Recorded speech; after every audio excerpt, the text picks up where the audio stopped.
And welcome back to Cibolo Creek Conversations. My name is Wyatt Marchant. You're my good friend, Mr. Paul Wilson. How are you, sir? Good. How about you? Doing good. Can't complain. Had a good lunch. We did. We just had lunch together. We had China Bowl.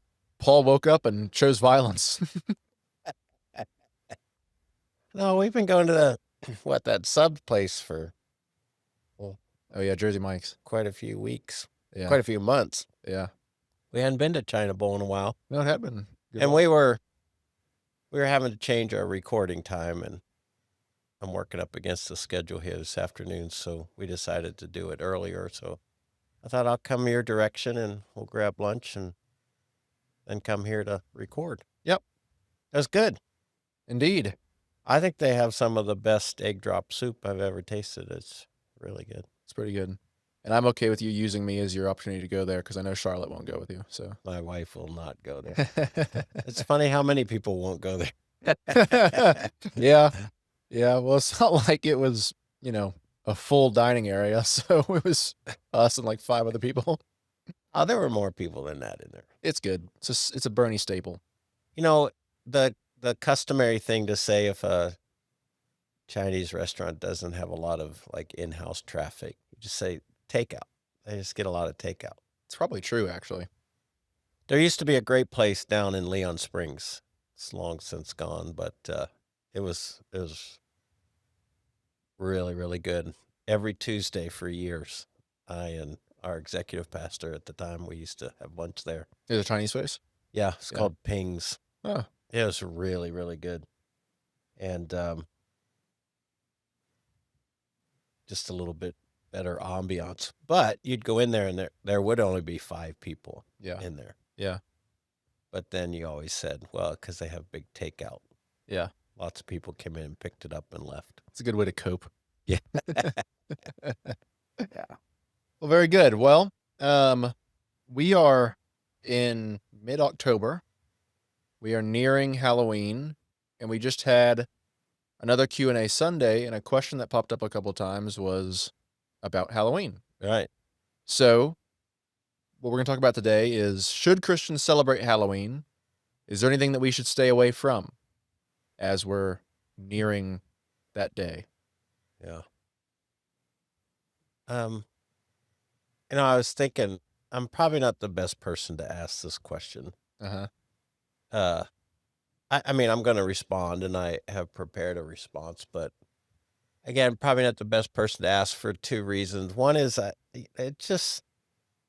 always feel like there's so many far more important issues to have to sort out in, lives and Christian life and how we live in relationship to all that's going on in our culture and society. So, um, it's not real urgent to me about whether somebody does or doesn't. Now, somebody else may feel very different and have, very passionate opinions about it. I just don't, just because I tend to be wrapped up in things that I consider far more urgent. And then, and this has always been kind of an issue with me. I'm kind of cavalier about most things in the sense that, um, you know, just you're adults, we're adults, do your research, make your decisions, make your choices, and then just live them out and quit insisting that other people have the same sense of urgency about the things that you do. So whether you get worked up about Halloween, if that's a big thing for you, then make your decisions, decide what you're going to do, and then live that way. And if it's not a big deal to you, then that's your decision. And I mean, do the research, you know, look for what you think might be reasons, compelling reasons for why you should or you shouldn't. But then quit forcing it on other people to somehow adhere to the conclusions that you've made. Yeah. Or if you've decided that for your family, you're not going to celebrate Halloween, but then you know another Christian family that is celebrating Halloween, don't chastise them. Yeah, don't live in judgment of them or inflict your convictions about it on them. Yeah. You know, have discussions about it if that can be productive and, um, consider it, but to get all up in somebody's grill about it, it again, I may be the wrong person to ask because that sort of stuff just isn't of interest to me. Sure. Can I So tell you why some people think it is? yeah, Like, can I propose the other option? So there's a sure, few different reasons from what I've gathered is that either one, people think that it comes from like a pagan yeah, we're gonna origins, talk about that. and then the other main reason is that that day in particular, and I think I know why people kind of come to this conclusion. That day in particular, evil is like more active, and I think that's because there's scary costumes outside. So it seems like, Yeah, yeah, yeah, you know what I'm saying? yeah, and I do, and I'm gonna dive into some of that Yeah, as we move through this, but without kind of giving my conclusion away, at the end of the day, I think what most American families and most American Christian families, what they understand about and associate with Halloween is far, far afield of yeah, whatever, pagan or occultic, um, cultic issues might be wrapped up in it. yeah. Because like the Jehovah's Witnesses would say the same thing about Christmas for us. Yeah, You know? yeah. Um, in fact, I've said at times, if you give somebody a browser, they can find any narrative to support, their certain bias about Hmm. something. And the same is true. You can give anybody a Bible, and they can find a chapter and a verse that they can tweak and, engineer to make it support their particular position. Yeah, And so there's some really interesting narratives out there about Halloween, but you can also find those narratives about Christmas and about Easter and their pagan origins and the influence they've had on what we now know as the holiday Easter and Christmas.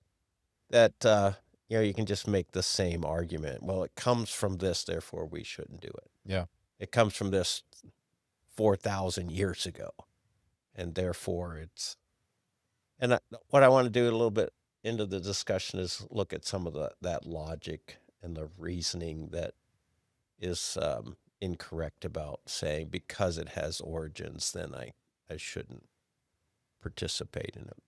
But the whole Halloween thing, it's not new. The question about it's not new. It's been around since I was a kid. I grew up in this really, conservative, very conservative Baptist upbringing. A lot of it about it was wonderful. I had a lot of wonderful people in my life that I'm grateful for to this day. But there was a lot of, theological categories and attitudes that um, I w- I wasn't even interested in them back then. But so in the situation I grew up in, it was very legalistic. So there was this host of, legalistic sort of discussions around, can you play cards? Can Christians dance? Can they drink beer? Can you do anything fun or active on a Sunday? Or are you dishonoring the Sabbath? And then Halloween, that was another one of those many topics that seem to get a lot of traffic around. You can't do that because, and um, some of that's rooted in, like I said, a legalistic um, spirit that I'm not really sure is healthy for, in any Christian community at any time. But um, I didn't find it very healthy then. yeah, So, why do some people make the associations that they do with it? And I think, like you just said, it's a lot of it is about imagery. You look at the scary stuff and the spooky stuff and the violent stuff and, the witches and graveyards and gravestones. And then you just take more innocent things like, the spiders and the spider webs and the bats. And basically, you've got either something that's very often interpreted as being violent or being um, gross or being evil or demonic. That's the yeah, popular association. It's demonic, or you just got something that seems to be built around frightening and scaring and spooky. And so people ask, and I think it's a fair question, is why would we participate with that? Why would we celebrate that? Why would we um, make a big deal about that as Christians, particularly? And I think that's fair. Mhm. Um, but again, my experience in it, both as a parent and then as a pastor who's surrounded by a lot of parents raising kids. Again, I'm going to go back to this idea that I don't think most Christian families are really encouraging or embracing even those sides of Halloween Yeah. in the characters that their kids are allowed to portray or the costumes that they wear. So again, I just don't think that most, I'm not saying all, but most Christian families are participating in Halloween as some, worship of the dark side or, the evil things of life. I'm just not convinced of that. Yeah, I think most people, it's just a community event where they get to take their kids out and there's positives to it too, because you go talk to neighbors that you've never talked Yeah. to, and Yeah. your kids get to see other kids and hang out and have fun. And, like, there are bad ways to do it, but, like, the bad ways to do it are the same for any other gathering. It's Right. like, well, don't dress up as something I guess I might even draw the line at, like, I'm not going to dress up as something that is straightforwardly demonic, an Right. example, 'cause I feel like that's kind of glorifying something that is bad, but, Right. like, if I put a skeleton mask on, I don't equate the 2. Don't, you know, allow your daughter to dress up all scantily clad in some thing. But, like, that goes for any other day, you know? Yeah, exactly. I had my notes here, if you're participating in evil things on Halloween or immoral things or demonic kinds of things, seances, whatever. Yeah, yeah, If you're participating in those kinds of things as a part of how you celebrate Halloween, then yeah, I would say that's wrong. There would be objections to that. But that would be true of any day of the week yeah, or any time of the year, not just that one day. So, but again, I don't, my experience, most Christian families, they know that and they're not participating in those kinds of things. Halloween's a lot about parties, dressing up, getting candy, hanging out with family and friends, yeah, which is just so far removed from, you know, what associations some people make with the history, the long history of Halloween. So, yeah, um, but yeah, so the question's always been, should Christians participate in Halloween knowing that it has these kind of pagan origins? And I think that's the question you have to kind of wrestle with and use like consistent reasoning and logic to come to some conclusion. And again, like we mentioned earlier, we see this with Christmas, we see this with Easter. You can find that kind of stuff with things like Valentine's Day.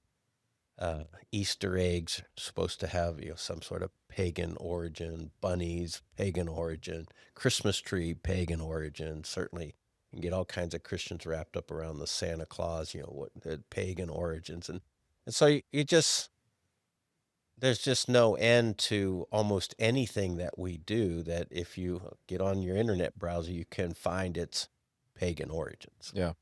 And so here's a couple of them that I always find somewhat humorous that nobody's ever going to think about changing. Does anybody know the origins of a church steeple?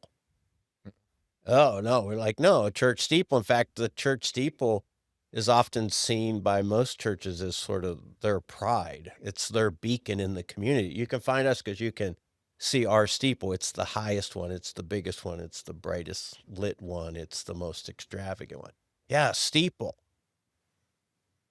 But you can get on the internet and you can do research on where steeples come from, and there's an origin story, and it goes all the way back to, whether it's right or wrong, I'm just saying you can find the Here's origin a story. narrative, yeah, Yeah, there's a narrative, and it goes back to the Egyptian obelisk. And the obelisk in its origin stories is a phallic symbol. So are we willing to extrapolate that and say, well, then most Baptist, Lutheran, Presbyterian churches have this phallic symbol on top of their church that they place great pride in? Because that's the origin story. But nobody wants to do that logic. Nobody wants to follow that reasoning. Let's just do it for these things that we get otherwise worked up over. Yeah. Another one, I think it's interesting. Again, I'm not establishing it as some authoritative point of view, but what about the cross? The cross has a very interesting origin story. It was an instrument of torture. It was an instrument of abuse. It was a very evil sort of thing. In fact, Roman crosses that were used for crucifixion weren't even really about death. They were about torture. Now, the torture ultimately would end in death, Yeah. but the way that the cross was used in like all of the activities around the crucifixion of a criminal, the objective was to make the dying last as long as possible, Mhm. sometimes days. Because the whole point of a crucifixion, as the Romans used it, is they would crucify a criminal in a very public place over a long period of time to emphasize to the public, the larger public, don't break our rules, don't break our laws, because this is what we'll do to you. And you're like, okay, I don't want to do that because I don't want that to happen to me.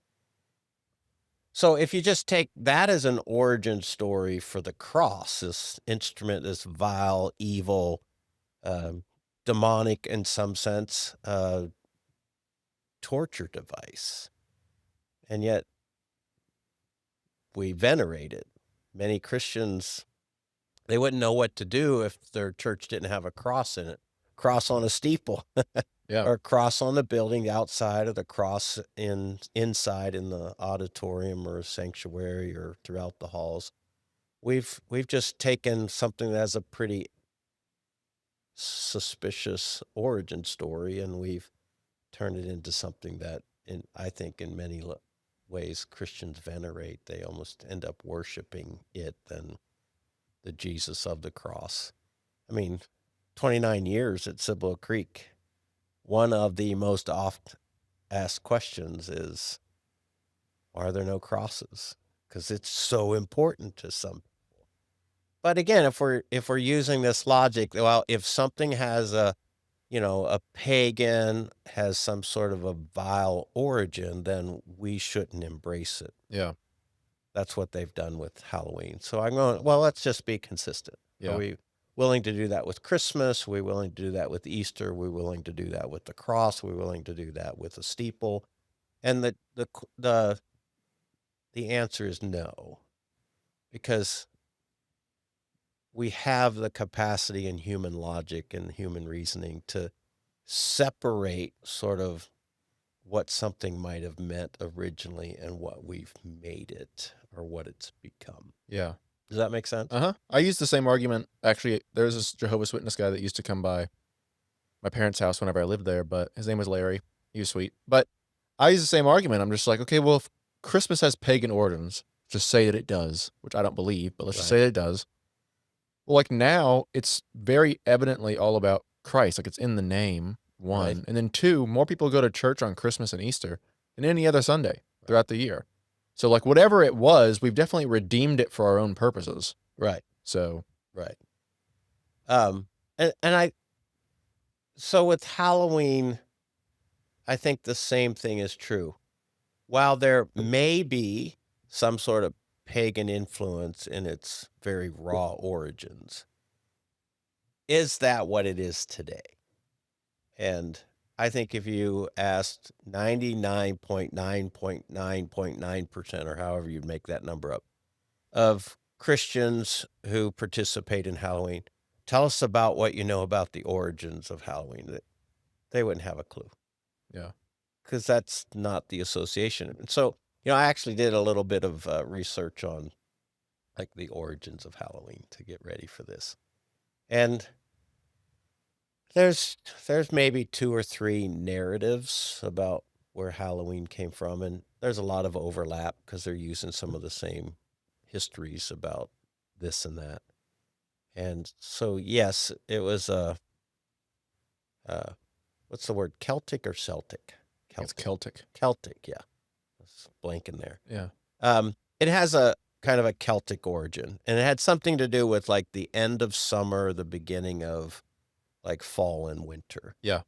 And so it was basically the celebration of a seasonal change Yeah. that had to do with their crops. And yes, there were some uh, there were some golly, what am I doing? Must be lunch. Is that China Bowl kicking in?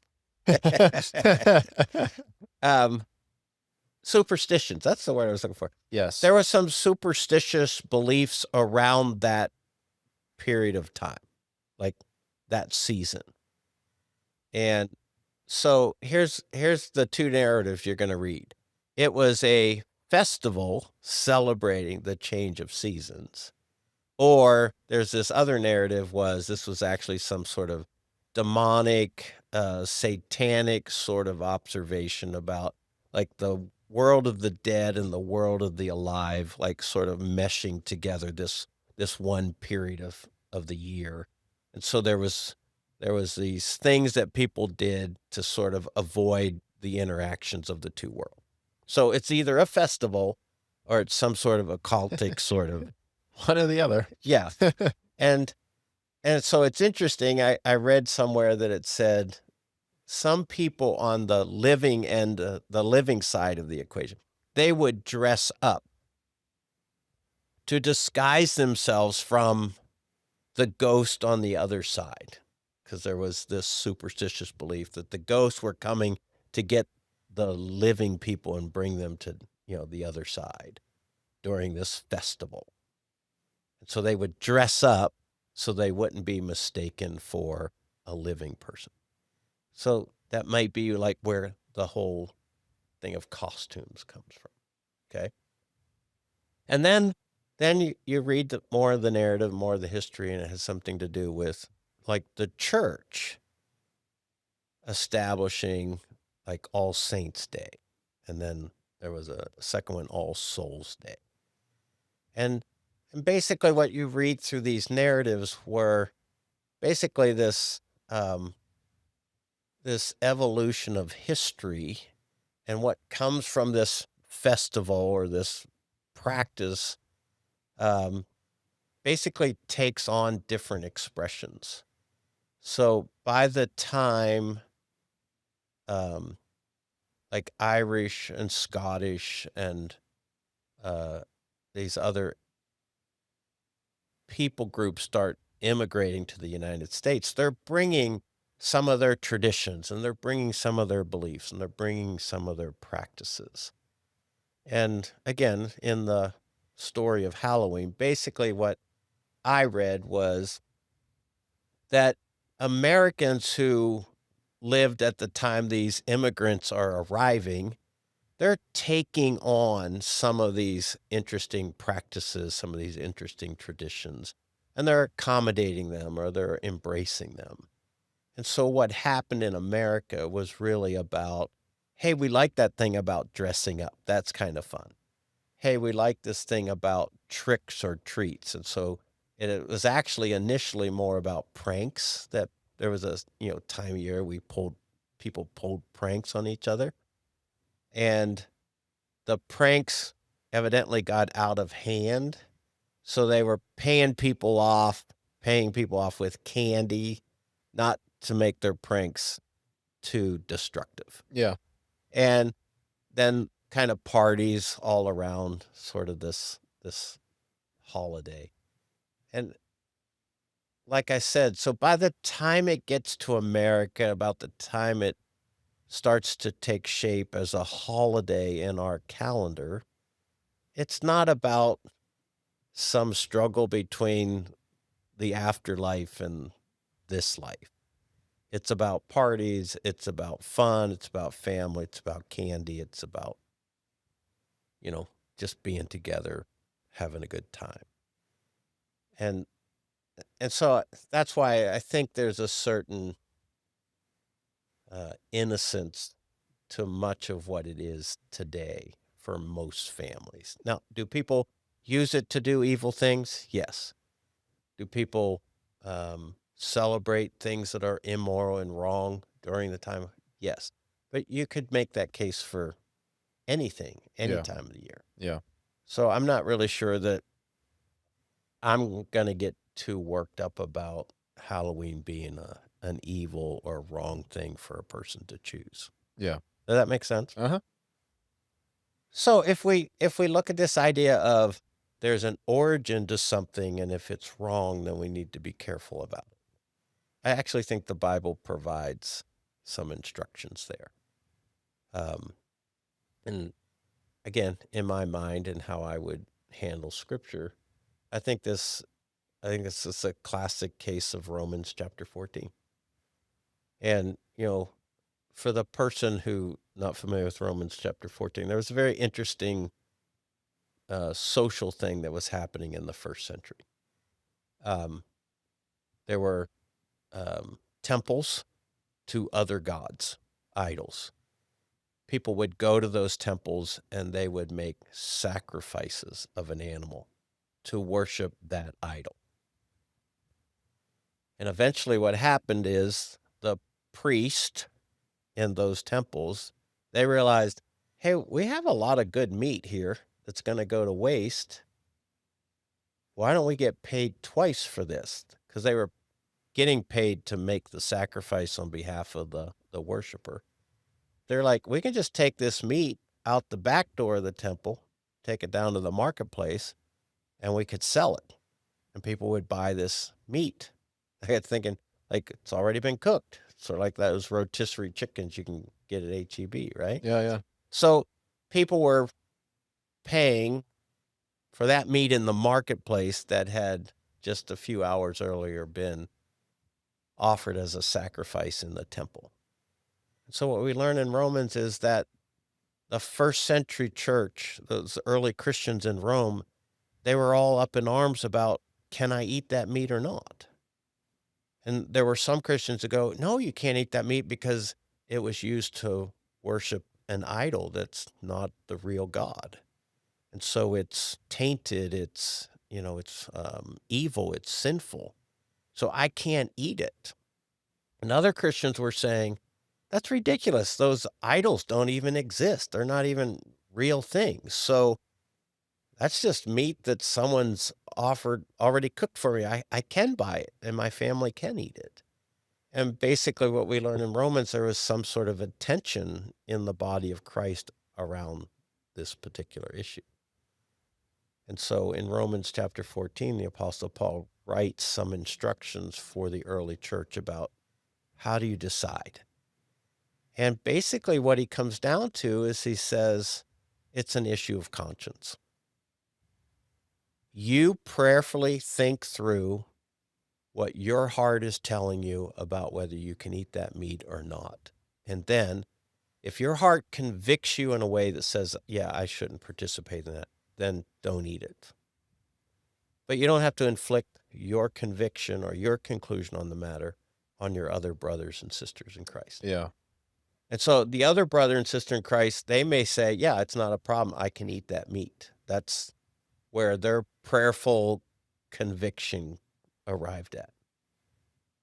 And then his instruction to them is, okay, well, then just be sensitive to and be considerate of your brother, your sister who thinks different.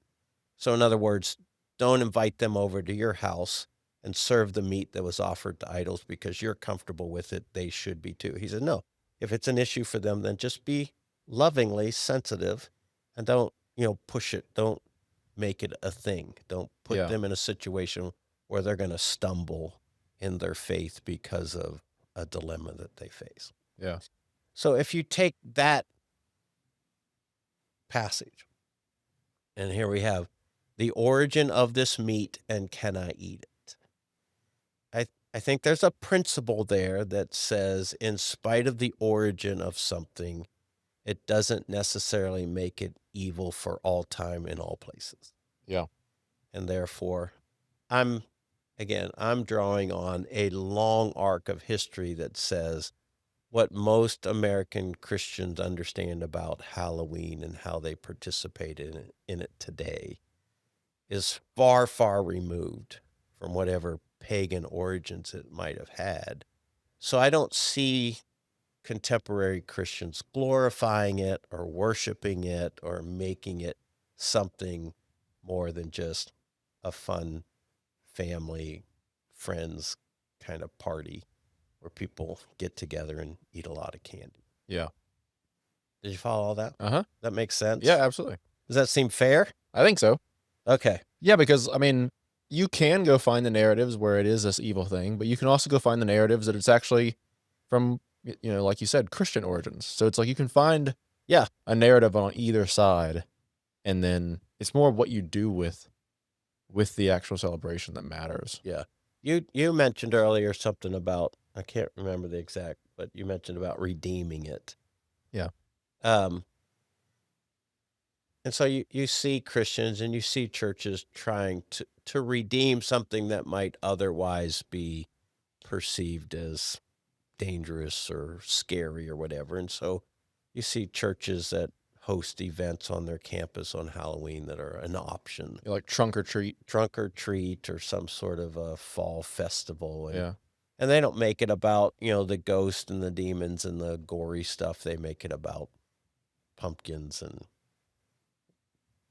harvest and stuff like that. So again, there I think people who might otherwise be concerned about it, there is a way to participate in it without it being all of the typical junk that many people have a problem with. Yeah. Yeah. Yeah, I was gonna say, like, right outside, I have, like, Halloween Harry Potter inflatables, right? So I have a Right? Voldemort, I have Ron, Harry, Hermione, um, but, like, those things are not evil. Granted, people who probably think Halloween's evil probably also think that Harry Potter is evil. So, Exactly. a good litmus test to me is, Lord of the Rings. Okay. It's like whether or not someone thinks Lord of the Rings is evil, it's like, well, there's magic, so it's automatically bad. It's like, yeah, but, like, it's all, like, Christian archetypes. Like, the entire thing, well, one, it was written by Christian, Tolkien, and it's like, Right.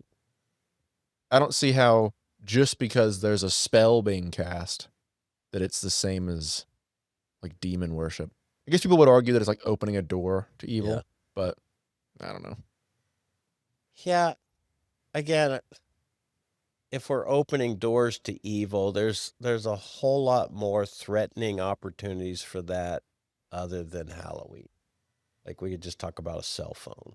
Yeah, you could go spend 10 minutes on TikTok and come into more contact of evil than Absolutely. going trick-or-treating. Absolutely. So the same families that may get all worked up about, we don't let our kids celebrate Halloween because it's evil, will also give their kids a cell phone. Yeah. And they have access to so much more dangerous inputs and information than trick or treating in the neighborhood. So you and Allie been married how long now? Be 3 years next month. 3 years. I'm not asking for any dates or anything, but I know you and I have talked before that you do anticipate having a family someday. What do you think you'll do as a father and a mother to having your kids engage in this in a Halloween? I'm not against, celebrating Halloween in the fun kind of, uh, I guess, pure kind of way.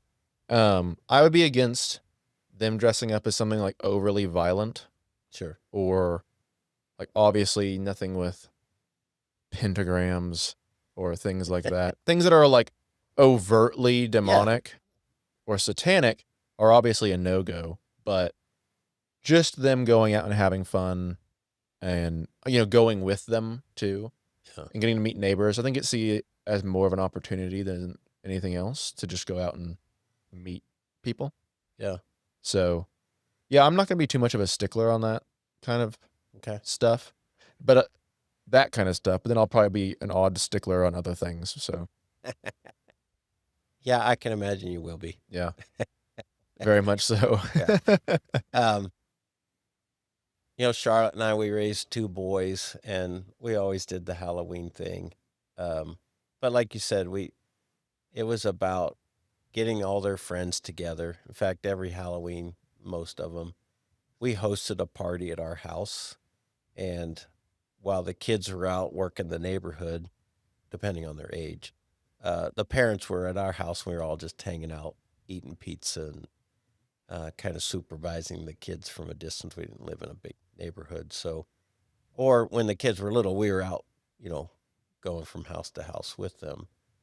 But yeah, Charlotte and I think, I don't know that we even ran into it as a problem, but we would have certainly stepped in if a costume choice was, some sort of violent or overly demonic sort of thing. I think the worst we ever had was one of them was a barrel of toxic waste.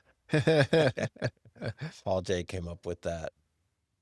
Um, so yeah, it was always just sort of a playful get together with family and friends kind of occasion for us. And like I said, I don't think any of us would have been able to tell you what the pagan origins to Halloween were, to where we'd feel like we were somehow doing homage to the long history of evil Yeah. and how we participated. Yeah. Yeah.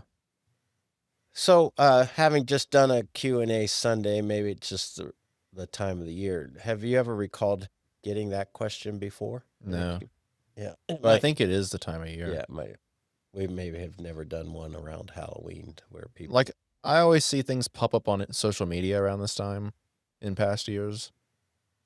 Um, Mainly it's people arguing that Halloween isn't an issue Yeah, because there are so many people who apparently I haven't come into contact with these people, but there are a right. lot of people who do think it is a problem. But no, I haven't actually gotten a question before this Q&A Sunday. But Yeah, nobody's thinking about it in the spring, so sure, sure. Yeah, I don't remember. Again, we've been doing Q&A Sundays for at least 10 years, maybe longer. I don't ever recall tackling that question before. yeah. And again, it just might be a timing of when we had Q&A Sunday. Yeah. Um, so it's interesting. This may be, I may be really careful here. I don't have any scientific research to suggest or confirm this. All right, just make a claim. Yeah, that would get me in trouble. Um, let's just say that it's more likely that a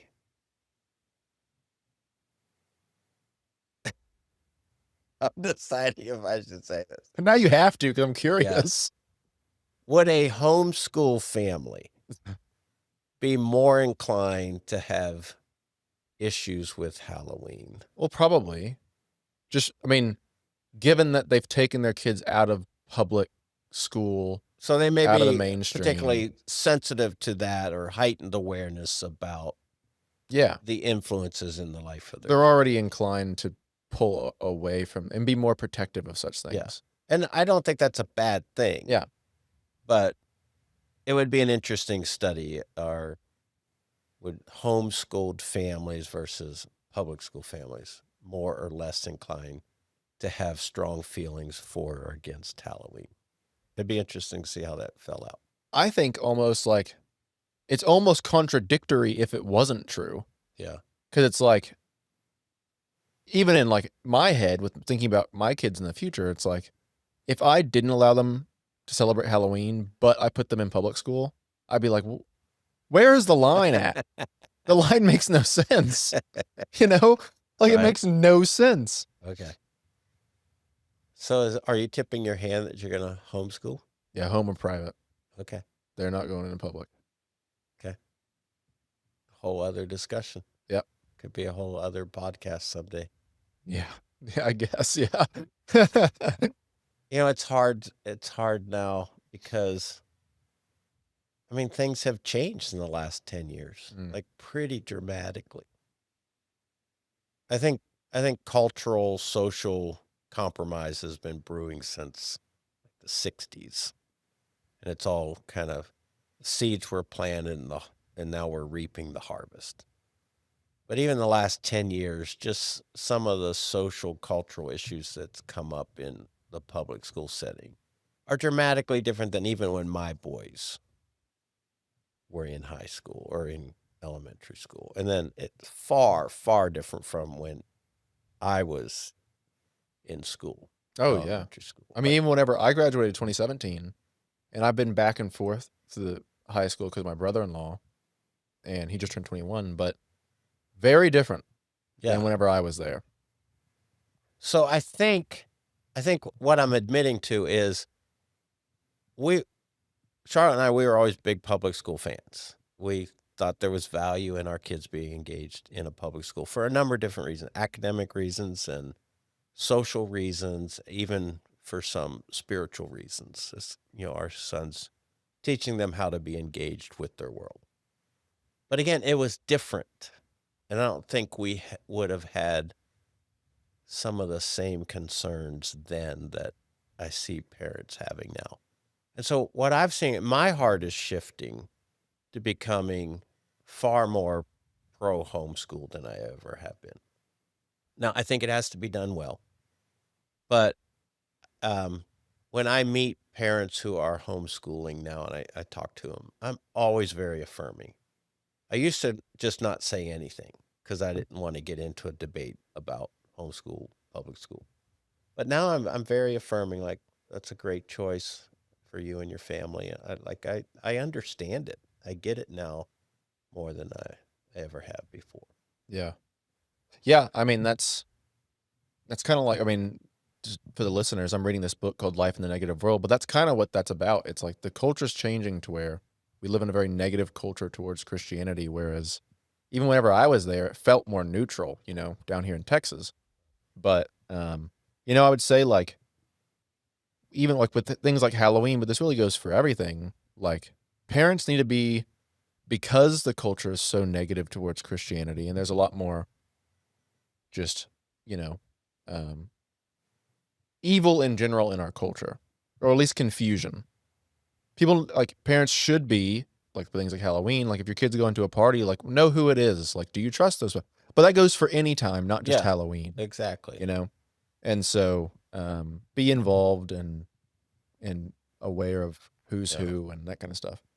Yeah, I keep using the word But with parents nowadays, be engaged. Like, know what's going on and don't assume. Like, know who your kids are hanging out with and what they're doing and where they're going. And again, I think there was a time that wasn't always the same urgency, but it is now. It yeah, just is because of a lot of craziness. And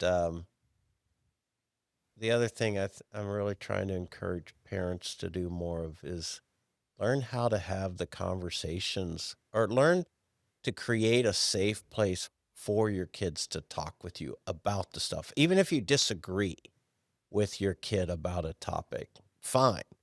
But can we feel comfortable and safe talking about it rather than, everybody going to their opposite ends of the house because they're just so angry with the other person's perspective.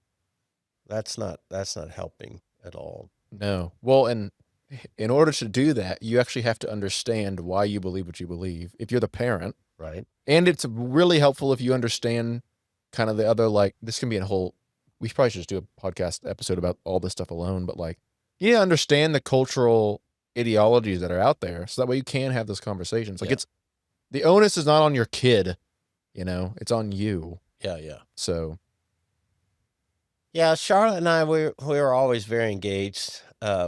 Charlotte, and I mean this in all the right ways, was a very engaged mom and spent a lot of time knowing kids' parents.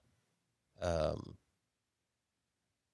my kids' friends knowing their parents really, really well, and we were always very before our kids would have a sleepover. There would have been a long history of relational yeah. rapport with these people to know, what that home was like and everything. And I think that's part of a parent being engaged rather Yeah. than just, ah, that'll be fine. Yeah, go. Which in too many cases is just lazy parenting so that I can have a night and an evening free. My Yeah. kid's over at somebody else's house. This this doesn't work these days. I think your house was probably like this, but like whenever I was growing up, whenever my friends would come over, we would sit around and have dinner like with my family, Oh, absolutely. and that's a good way for like my parents to get to know Yeah, the kids or like my friends, sure. and it allows them a really good, chance to vet these people, and you get an idea of what their home life's like. Yeah. So, because you can ask them questions like, well, what do your parents do? Whatever. But I've been thinking, I'm like, I really want to have a daughter, but I'm also terrified to have a daughter. Like already, I want to, like already, like the violence in me towards any boy that talks to her is like so high. You're just looking for I'm opportunity. just like, say one wrong thing, buddy, you're going down. That's hilarious. Charlotte and I, we have two boys, and we were always grateful we had two sons. In fact, we tell this funny story. So both our boys, they played football, and then in, I guess, ninth grade, they made the decision to be in the band, which was a great decision. Turned out to be a great thing. Um, but we'd go to the football games, and we'd watch the girl cheer teams and the girl dance teams come out on the field. And Charlotte and I would just look at each other and go, thank God we had boys. Yeah. Yeah. Because we could just imagine, and we have friends, so we knew some of the drama that was unfolding around those situations. So we were always thankful to have boys. I think if I'd had a girl, she would have had me wrapped around her, her little finger, and I would have Oh, it's just 100%. Our female cat already has me wrapped around her freaking paw. It's 100%. However, I think that if me and Allie's daughter is anything like either one of us, she's gonna like be the next leader of all of the world. So like she's gonna freaking tear it up. funny. So we got way off of Halloween, but probably not way off. Um, Probably not. it's we just had this discussion at lunch. Yes, there in my mind there may be far more urgent topics to sort out um, in the grand scheme of things. But the truth of the matter is, I, as the pastor of a church family, I have a congregation that sits out there, and they're trying to navigate their world as Christians, and they don't know what to do. They don't know how to answer questions. They don't know you know, what boundaries they should put on, or they're trying to figure it out as a Christian. Like there's lots of permissions if they're not, but a person who's genuinely trying to follow Christ, they're asking questions like, how do I answer these questions my kids are asking? Or what boundaries and what disciplines and what structures should I create for my kids that maybe other parents aren't creating? And they're asking those questions. Help me figure this out as a Christian. And I think a question like Halloween, like for the most part, comes from a very sincere place. They're going, I don't want to do something wrong. I don't want to do something that's sinful. I don't want to do something that dishonors Christ. I don't want to do something that's uh, inconsistent with my profession to be a follower of Jesus. Yeah. I don't want to hurt my kids. I don't want to mislead them or deceive them. And I certainly don't want to stand in heaven someday before God and give an account of my life. And he goes, do you know where Halloween started from? Hope you enjoyed that candy. Yeah. I hope that candy was worth it. Yeah, all for a Snickers. And so, yeah, I think they're sitting out there and on Q&A Sundays where we give them chances to ask questions. I think that's where the question's coming from is help me. I just don't want to do something stupid. Yeah. Help me navigate it. And so that's why I try to check my heart around questions like that because typically I would just say, seriously, we got more important fish to fry. But I have to stop and think about, well, this is important to them.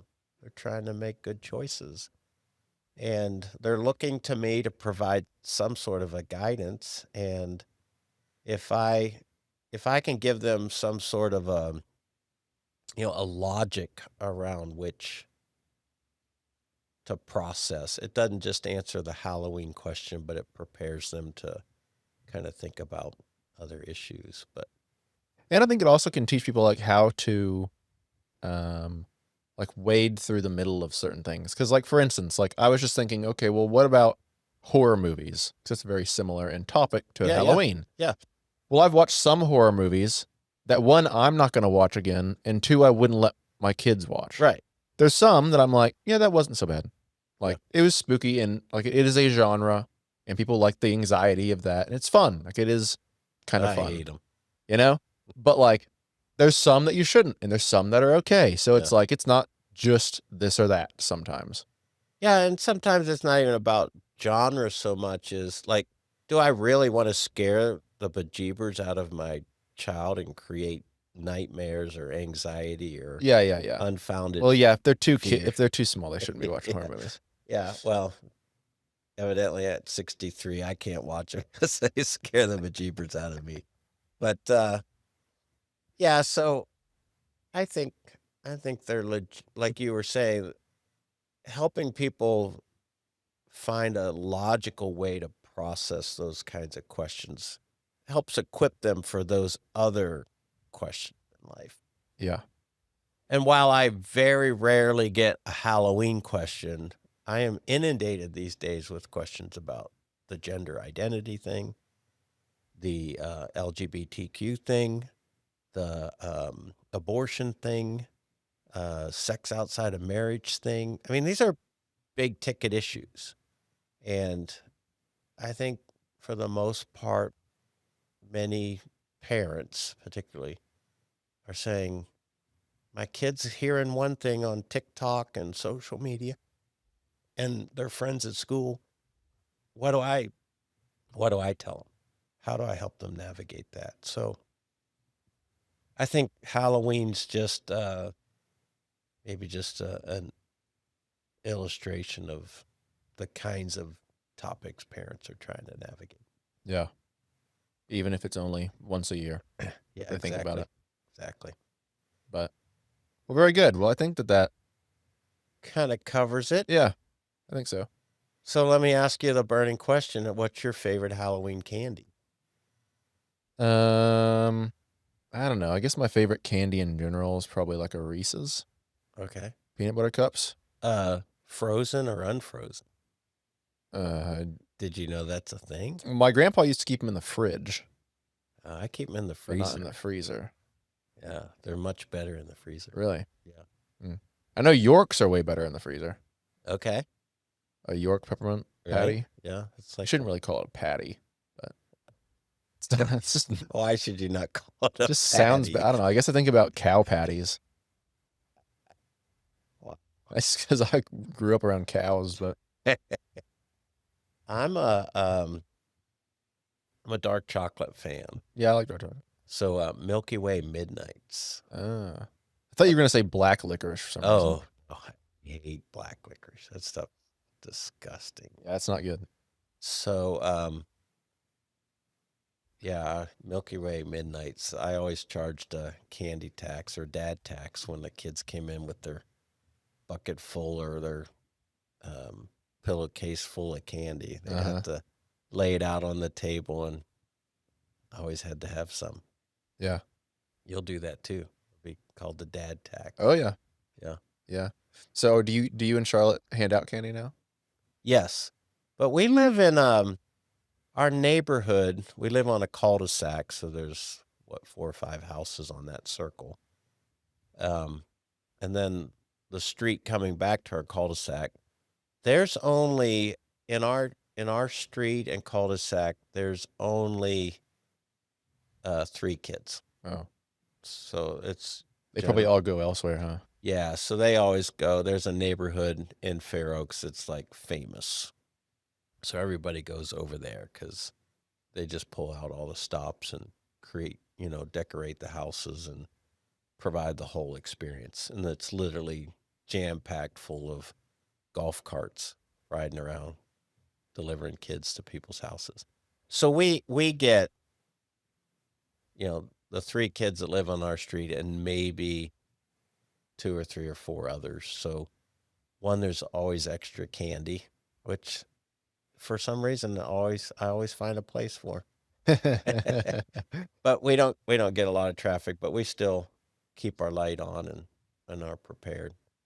How about here? Yeah, a lot of people come here, actually. There's a Yeah. lot of kids already here, and then people come here. Oh, okay. Yeah. Because the houses are close. The houses are close on this side of the neighborhood and the next, and there's a neighborhood over there. And so, yeah, we're actually having friends just to come hang out in the front yard with us Okay. Yeah. day of. Yeah, some of the neighborhoods near where I live, the houses are just too far apart. So Yeah. for littles, they're just not going to do all that walking. Yeah. So they're looking for the neighborhoods where the houses And are it's just not as close. efficient. Like, your candy per minute is really low if the houses are far apart. Exactly. So when you were a kid, and did you go trick-or-treating in your neighborhood? Yeah, a few times, but I wasn't really all that into it.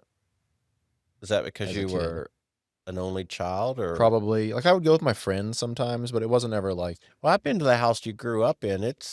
Those aren't particularly close to well, I each didn't grow other. up there. Oh, you did? That's where I was in high school. Oh, yeah, that's right. Yeah. Yeah. The other one, they're closer together, but Okay. no, I didn't do a whole lot of trick-or-treating. Just wasn't, I don't know. I'm a weird kid, though.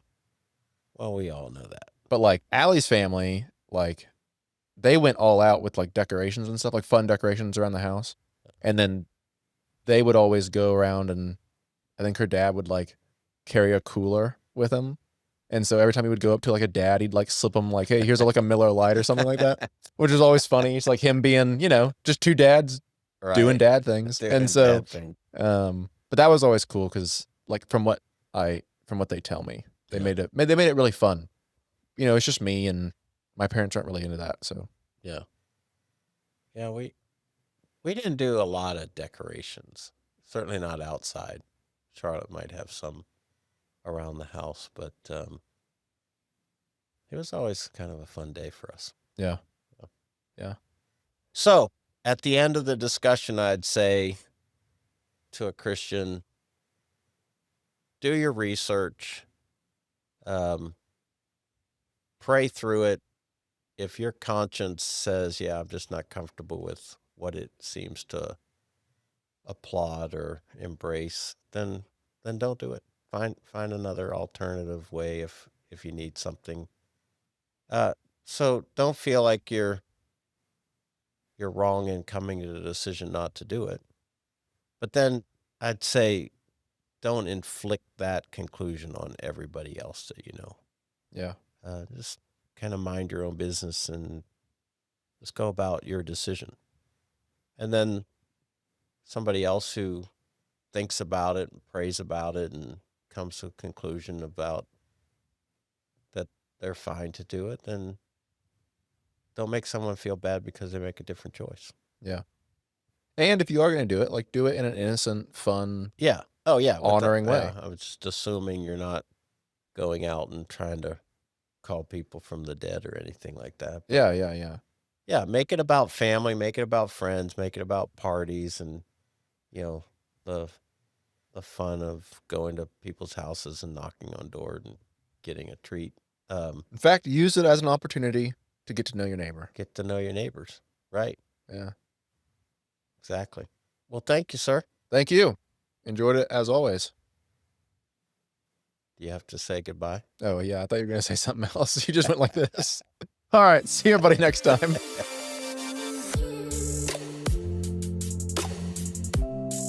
We hope you enjoyed this presentation of Cibolo Creek Community Church.